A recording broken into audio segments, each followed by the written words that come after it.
Hello everyone. In today's video, I'm going to show you how to calculate hours worked in Excel. So let's get right into it. Here, I have got the start and end time of some employees and I want to calculate the hours they worked. First, make sure your time cells are formatted correctly. This step is crucial because Excel needs to recognize that you're working with time.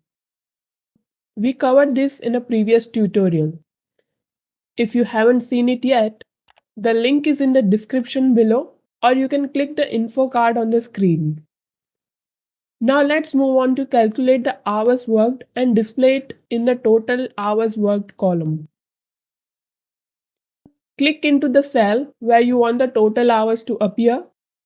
In this case, cell D2. Type in an equal sign to start your formula.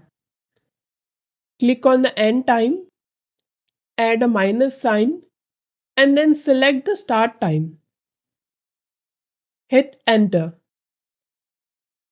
And there you go.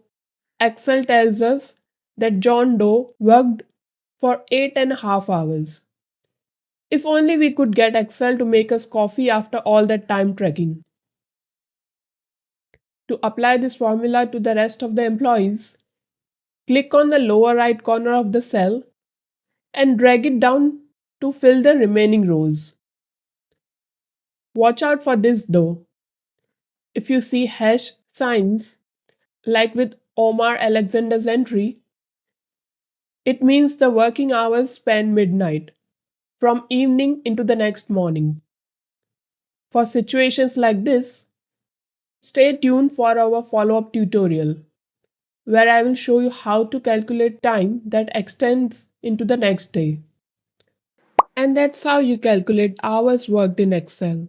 If you found it helpful, please hit the like button and subscribe to the channel. If you have any questions or suggestions for topics you want me to cover, please drop a comment below.